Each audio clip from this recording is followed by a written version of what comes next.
Students, welcome to click B. मैं अपूर्वा और हम क्लास 9th का सेकेंड चैप्टर पढ़ रहे हैं। आज हम सेकेंड चैप्टर का लास्ट टॉपिक पढ़ने वाले हैं, फिजिकल एंड केमिकल चेंज। सबसे पहले बच्चों समझते हैं कि फिजिकल और केमिकल चेंज क्या होता है। जैसे कि आपने एक पेपर को लिया और पेपर को छोटे छोटे पीसेस में फाड़ दिया, तो आप क्या देखेंगे, क्या पेपर के जो छोटे छोटे पीसेस हैं वो कोई नया सब्सटेंस बना रहे हैं? तो आपका आंसर होगा नहीं, कोई नया सब्सटेंस नहीं बन रहा है। इसका मतलब इनिशियली भी क्या था आपके पास में, एक पेपर, आपने इसको फाड़ दिया तो भी क्या बन रहा है बच्चों यहाँ पर, पेपर। तो ऐसे जो भी चेंजेस होते हैं जिनके अंदर कोई नया सब्सटेंस नहीं बनता, उन्हें क्या बोलते हैं बच्चों यहाँ पर, फिजिकल चेंज। या फिर इसके अंदर एक और है बॉइलिंग ऑफ वाटर, कि अगर आप वाटर को बॉईल करते हैं, जैसे कि आपने एक बीकर लिया, इस बीकर के अंदर आपने वाटर को लिया और आप इसे बॉईल करना अगर स्टार्ट कर रहे हैं, तो क्या देखेंगे, सबसे पहले वाटर यहाँ पर लिक्विड फॉर्म में था। जब आप इसे बॉईल करने लगेंगे तो यहाँ पे जो वेपर्स बन जाएगी वो किस फॉर्म में होगी, गैस फॉर्म में, बट वो भी वाटर की ही वेपर्स होगी। मतलब कि कोई नया सब्सटेंस नहीं बन रहा है, तो कैसा चेंज हो जाएगा बच्चों, फिजिकल चेंज। तो क्या बोल सकते हैं फिजिकल चेंज को, नो न्यू सब्सटेंसेस फॉर्म्ड, कि इसके अंदर कोई भी नया सब्सटेंस नहीं बनता है। अब हम बात करते हैं बच्चों सेकंड, केमिकल चेंज की। केमिकल चेंज ऐसा चेंज होता है जिसके अंदर नया सब्सटेंस बन जाता है। For example burning of would, जैसे कि आपने वुड को बर्न किया, ठीक है, मान लो वुड का एक ब्लॉक है जिसको आपने बर्न किया, तो आप क्या देखेंगे, ये किसके अंदर कन्वर्ट हो गया, ये ऐश के अंदर कन्वर्ट हो गया। क्या वुड और ऐश दोनों सेम है? तो आपका आंसर होगा दोनों सेम नहीं है। इसका मतलब वुड के अंदर चेंज करने से, जब आपने वुड को बर्न किया तो जो चेंज आया वो एक नया सब्सटेंस बन गया, तो हम क्या बोल सकते हैं बच्चों इसे यहाँ पर, केमिकल चेंज। और इसके एग्जाम्पल क्या क्या है, बर्निंग ऑफ वुड जो अभी हमने देखा, रस्टिंग ऑफ अलमीरा। आप देखते हैं कि जो भी आयरन के ऑब्जेक्ट्स होते हैं, अगर आपने उन्हें बारिश में रख दिया तो उनमें जंग लग जाता है। तो जब भी जंग लग जाना या रस्टिंग हो जाना, ऐसा जब भी होता है, तो जो सब्सटेंस बन रहा है वो नया सब्सटेंस बन रहा है। कि मान लो ये एक आयरन का गेट है, ठीक है, इस गेट की अगर रस्टिंग हो गई या इस पे जंग लग गया, तो आप क्या देखेंगे, इतना इतना पोर्शन इसका खराब हो जाएगा, यहाँ से इस तरीके की लेयर्स निकल जाएगी, ठीक है। और वो जो लेयर्स है वो ये सेम नहीं है। इसका मतलब हम क्या बोल सकते हैं इसके अंदर, कि it is a chemical change. तो ये चैप्टर हमारा भी यहीं कंप्लीट होता है और अब हम चैप्टर 3 स्टार्ट करेंगे बच्चों, एटम्स एंड मॉलिक्यूल्स। स्टूडेंट्स, यहाँ हम चैप्टर 3 स्टार्ट कर रहे हैं, एटम्स एंड मॉलिक्यूल्स। जैसा कि हमने लास्ट चैप्टर के अंदर पढ़ा था कि मैटर क्या होता है, तो अगर आप कभी भी मैटर को डिवाइड करेंगे तो आपको उससे क्या मिलेगा बच्चों, एटम मिलेगा। क्या मिलेगा मैटर को डिवाइड करके आपको, एटम। अब ये जो एटम होता है, हम इस चैप्टर के अंदर मान के चलेंगे कि आप एटम को आगे डिवाइड नहीं कर सकते। हम जो 4th चैप्टर पढ़ेंगे वहाँ हम पढ़ेंगे कि ये चीज़ गलत है कि एटम डिवाइड नहीं हो सकता, एटम के भी पार्ट्स होते हैं। बट इस चैप्टर के लिए आपको ये मान के चलना है कि एटम बस मैटर का एक ही पार्ट हो सकता है, वो हो सकता है एटम, इससे आगे से कुछ भी डिविजन नहीं पॉसिबल है। अब हम इस चैप्टर का फर्स्ट टॉपिक स्टार्ट करते हैं, वो है बच्चों लॉज ऑफ केमिकल कॉम्बिनेशन। तो बात आती है कि केमिकल कॉम्बिनेशन का मतलब क्या होता है। केमिकल कॉम्बिनेशन का मतलब ऐसे समझ सकते हैं हम, मान लो कोई दो सब्सटेंस है ए और बी, ये आपस में रिएक्ट कर रहे हैं और क्या बना रहे हैं, कोई दो नए सब्सटेंस बना रहे हैं, वो है बच्चों यहाँ पे सी और डी। तो क्या हुआ, ए और बी के बीच में रिएक्शन हुई और कोई नया सब्सटेंस बना, वो है यहाँ पर सी और डी। तो हम कैसे लिख सकते हैं, ए रिएक्ट्स विद, प्लस जो है ये क्या होता है बच्चों यहाँ पर, रिएक्ट्स विद। अब बी हमने यहाँ लिख दिया, गोज टू, ये जो एरो होता है वो बताता है कि क्या आपका नया सब्सटेंस बन रहा है, तो सी एंड डी, और ये जो प्लस है वो क्या शो करेगा बच्चों यहाँ पे, एंड। इसका मतलब जब इन दोनों के बीच में रिएक्शन हुई और नया सब्सटेंस बन गया, इसको हम क्या बोलेंगे यहाँ पर, केमिकल कॉम्बिनेशन बोलेंगे।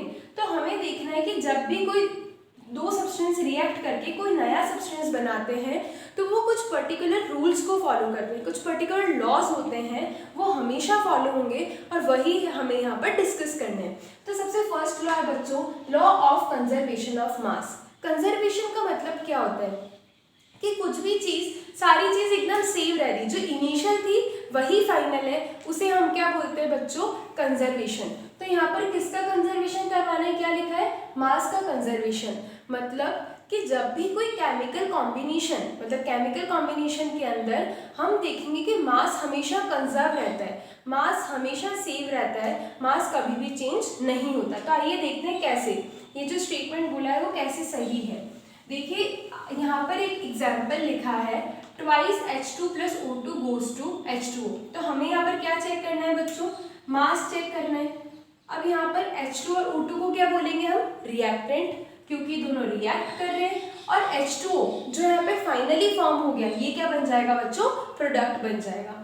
तो इसके अंदर लिखा है कि मास कैन नाइदर बी क्रिएटेड, ना तो आप मास को क्रिएट कर सकते हो और ना मास को डिस्ट्रॉय कर सकते हो। मतलब कोई भी केमिकल कॉम्बिनेशन के अंदर मास आप बना भी नहीं सकते, तो जो ऑलरेडी मास है उसको खत्म भी नहीं कर सकते।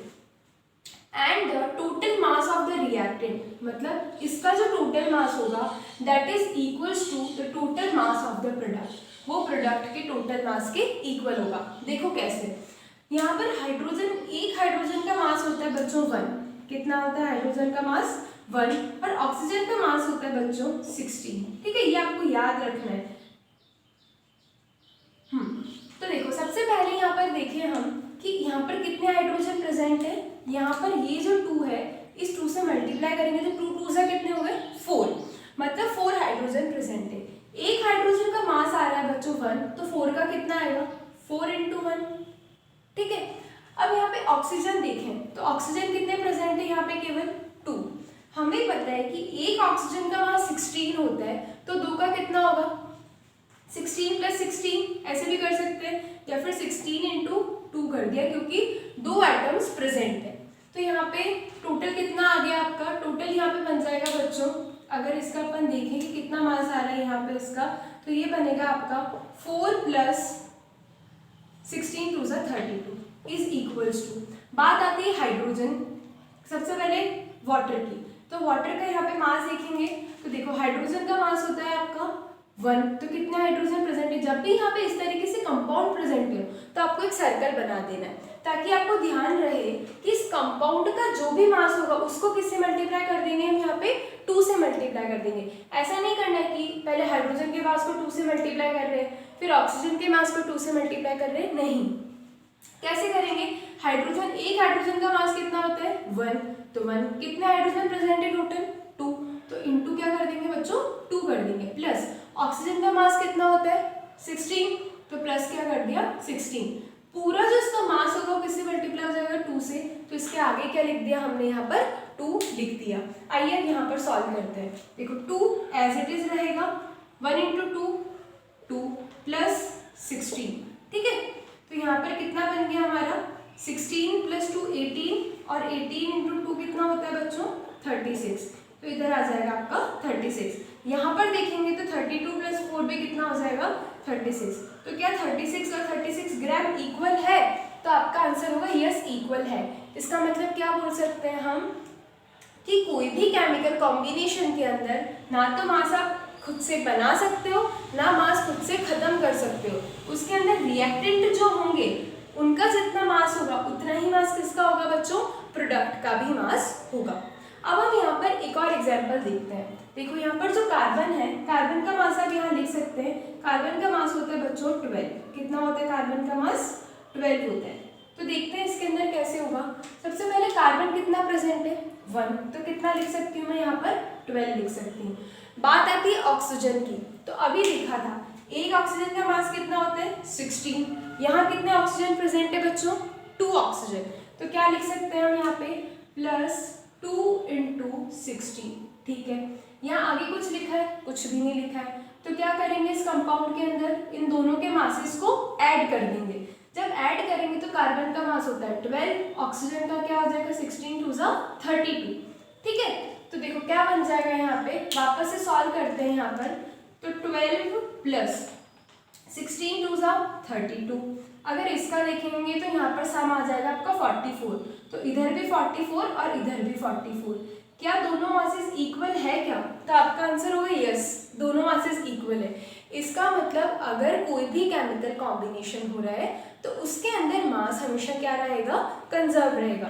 तो अगर आपके एग्जाम में आ जाए कि what are the what are the laws of combination. तो अगर आपको ये वाला लिखना है तो आप सबसे पहले क्या करेंगे, सबसे पहले लिखेंगे law of conservation of mass, उसके बाद ये स्टेटमेंट लिखेंगे और स्टेटमेंट के बाद में आप इन दोनों में से कोई भी एक एग्जाम्पल लिख सकते हैं। बस आपको ये ध्यान रखना है कि ये जो मासेस हैं ये आपको एज इट इज लर्न करने हैं, जैसे हाइड्रोजन का 1, ऑक्सीजन का 16, कार्बन का 12।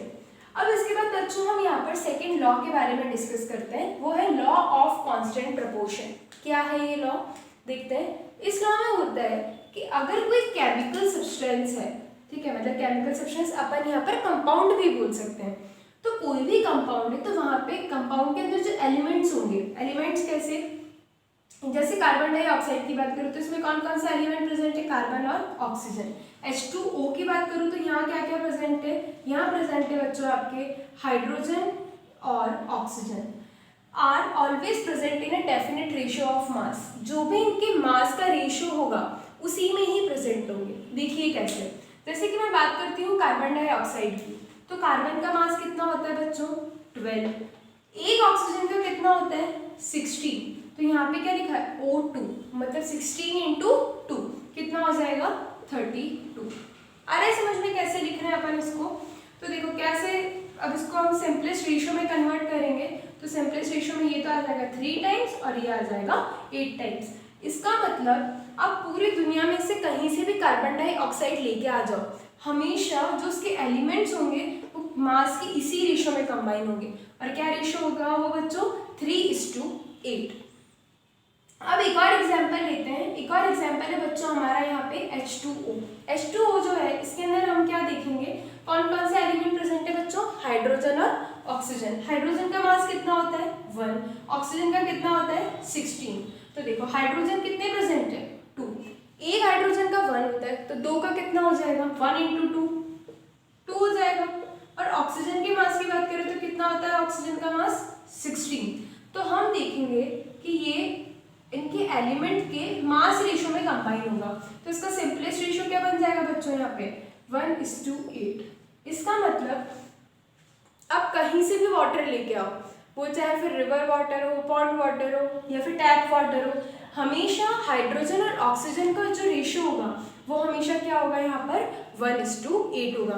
तो ये हमारा सेकेंड लॉ भी कंप्लीट होता है, लॉ ऑफ कांस्टेंट प्रपोर्शन, जिसके अंदर हमने ये पढ़ा कि एलिमेंट हमेशा इनके डेफिनेट मास रेशियो के फॉर्म में ही कंबाइन होंगे। तो ये हमारे दोनों लॉज यहाँ पर कंप्लीट होते हैं।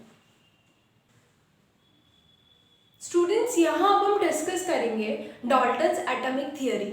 सबसे पहले एटम की डिस्कवरी हुई, उसके बाद में कुछ साइंटिस्ट ने एटम से रिलेटेड लॉज दिए जो अभी हमने पढ़े थे, लॉज ऑफ केमिकल कॉम्बिनेशन। अब इसके बाद में एक साइंटिस्ट आए डाल्टन, जिन्होंने अपने कुछ पॉस्टुलेट बताए। उन्होंने बताया कि एटम में सर्टेन प्रॉपर्टीज हैं जिन्हें हमेशा फॉलो करते हैं। तो आइए डिस्कस करते हैं। सबसे फर्स्ट उन्होंने बताया था कि जितने भी मैटर होते हैं वो सब टाइनी पार्टिकल से बने होते हैं, which is known as atoms. क्या बोलते हैं बच्चों, उन्हें हम एटम्स बोलते हैं। सेकेंड है एटम्स आर इनडिविजिबल पार्टिकल। अभी हमने डिस्कस भी किया था कि एटम एक ऐसा पार्टिकल होता है मैटर का जिसको आप फर्दर डिवाइड नहीं कर सकते। ऑल्दो डाल्टन इस स्टेटमेंट के लिए बाद में गलत भी हुए थे, बट उन्होंने यही बताया था कि एटम को आप कभी भी डिवाइड नहीं कर सकते। The particle which cannot be created और destroyed in a chemical reaction. Chemical reaction मतलब जब कोई दो सब्सटेंस आपस में मिलके कोई नया सब्सटेंस बना रहे होते हैं उसे हम केमिकल रिएक्शन बोलते हैं। तो केमिकल रिएक्शन के अंदर ना तो कोई नया एटम क्रिएट हो सकता है, ना जो ऑलरेडी प्रेजेंट है वो डिस्ट्रॉय हो सकता है, जिससे कि हम यहाँ पर law of conservation of mass भी कंसीडर कर सकते हैं। उसमें यही पढ़ा था ना हमने कि मास ना तो क्रिएट कर सकते हैं ना मास डिस्ट्रॉय कर सकते हैं। आइए अब थर्ड स्टेटमेंट देखते हैं। Atoms of given element are identical and in the chemical properties. मतलब ऐसा कि अगर आपने ऑक्सीजन का एटम लिया तो कहीं से भी ऑक्सीजन का एटम ले लो, उसका मास हमेशा कितना रहेगा बच्चों 16 रहेगा, और इसकी प्रॉपर्टीज हमेशा सेम रहेगी। जैसे कि ऑक्सीजन हमेशा बर्निंग में हेल्प करती, तो कोई भी ऑक्सीजन की बात करो वो हमेशा ही बर्निंग में क्या करेगी, हेल्प करेगी। तो यही स्टेटमेंट लिखा है कि एक एलिमेंट के जो भी एटम्स होते हैं एक तो उन सबका मास सेम होता है और सेकेंडली उनकी केमिकल प्रॉपर्टीज भी सेम होती है। अब बच्चों हम यहाँ पर फोर्थ स्टेटमेंट के बारे में डिस्कस करते हैं कि अगर मैंने डिफरेंट एलिमेंट के एटम्स ले लिए, मान लो एक ऑक्सीजन ले लिया और मैंने एक और क्या ले लिया, हाइड्रोजन, तो ये बोल रहा है कि मास और केमिकल प्रॉपर्टीज में डिफरेंट होंगे। तो ऑब्वियसली यहाँ पे आपने क्या लिया था, ऑक्सीजन। यहाँ किसकी बात कर रहे हो, हाइड्रोजन। हाइड्रोजन का मास होता है बच्चों 1, तो दोनों का मास क्या हो गया, डिफरेंट हो गया। अभी देखा था कि ऑक्सीजन बर्निंग में हेल्प करती है और हाइड्रोजन पॉप साउंड के साथ बर्न होती है, तो दोनों की प्रॉपर्टीज भी क्या हो गई, डिफरेंट हो गई। तो वही यहाँ पर फोर्थ स्टेटमेंट लिखा है कि डिफरेंट एलिमेंट के मासेस भी डिफरेंट होते हैं, केमिकल प्रॉपर्टीज भी डिफरेंट होती है। अब बच्चों फिफ्थ स्टेटमेंट के बारे में डिस्कस करते हैं। फिफ्थ स्टेटमेंट है atoms combine in the small whole number, मतलब जब भी एटम कंबाइन होंगे तो वो स्मॉल होल नंबर में ही कंबाइन होंगे टू फॉर्म अ कंपाउंड। मान लो कि वाटर का फॉर्मेशन करना है तो क्या होगा, हमेशा हाइड्रोजन कितने रहेंगे, 2, और ऑक्सीजन हमेशा कितना रहेगा, 1 रहेगा। ऐसा कभी भी नहीं हो सकता कि एक हाइड्रोजन और आधा ऑक्सीजन। ये जो नंबर है ये क्या होना चाहिए बच्चों, हमेशा होल नंबर होना चाहिए। किसके लिए, एक कंपाउंड के फॉर्मेशन के लिए। फॉर एग्जाम्पल कार्बन डाइऑक्साइड ले लूँ मैं यहाँ पे, तो यहाँ पे कार्बन कितना होगा, हमेशा 1, और ऑक्सीजन हमेशा कितने होंगे बच्चों, 2 होंगे। तो मैं क्या बोल सकती हूँ कि हमेशा ही एलिमेंट को होल नंबर की फॉर्म में ही होना पड़ेगा। ऐसा कभी भी नहीं हो सकता कि हाफ एटम कंबाइन कर रहा है, 3/4 एटम कंबाइन कर रहा है, 1/4 एटम कंबाइन कर रहा है, वैसा कभी भी केमिस्ट्री की टर्म्स में पॉसिबल नहीं होगा। सिक्स्थ स्टेटमेंट की बात करते हैं बच्चों, the relative number and kind of atoms are constant in the given compound. कि अगर हम बात करते हैं यहाँ पे कि जो भी एटम्स हैं, relative number of atoms, relative मतलब अगर हाइड्रोजन 2 है तो ऑक्सीजन कितना होगा, हाँ वाटर के अंदर 1 होगा। कार्बन डाइऑक्साइड की बात करें तो अगर कार्बन 1 है तो ऑक्सीजन कितने होंगे, 2 होंगे। मतलब किसी भी कंपाउंड के अंदर एलिमेंट्स का जो रिलेटिव नंबर ऑफ रेशियो रहता है, रिलेटिव नंबर मतलब हाइड्रोजन की मतलब रिस्पेक्ट में किसकी बात कर रहे हैं हम, ऑक्सीजन की बात कर रहे हैं, तो वो हमेशा फिक्स रहता है। अब ये वाटर आप चाहे कहीं से भी लेके आ जाओ, हमेशा अगर हाइड्रोजन 2 है तो ऑक्सीजन कितना होगा, 1 ही होगा वाटर के अंदर। ये जो कंपाउंड के फॉर्मूलाज हैं ये कभी भी चेंज नहीं होते। ये लिखा है रिलेटिव नंबर मतलब हाइड्रोजन के रेस्पेक्ट में हम ऑक्सीजन की बात कर रहे हैं, and kind of atoms, kind of atoms मतलब अगर 2 हाइड्रोजन तो 1 ऑक्सीजन, ये जो रेशियो है वो हमेशा यहाँ पर कांस्टेंट रहता है। तो ये अभी हमने यहाँ पे डाल्टन की पोस्टुलेट्स पढ़े, डाल्टन की एटॉमिक थियरी के बारे में डिस्कस किया था। हम चैप्टर 4 के अंदर बच्चों पढ़ेंगे कि डाल्टन ने जो एटॉमिक थियरी दी थी इसकी भी बहुत सारी लिमिटेशंस थी जिसकी वजह से पूरी करेक्ट नहीं थी। तो आगे और मॉडल्स आते हैं, थियरीज आती है जिनके बारे में हम डिस्कस करेंगे। और नेक्स्ट वीडियो लेक्चर के अंदर बच्चों हम डिस्कस करेंगे एटॉमिक मास क्या होता है। Thank you.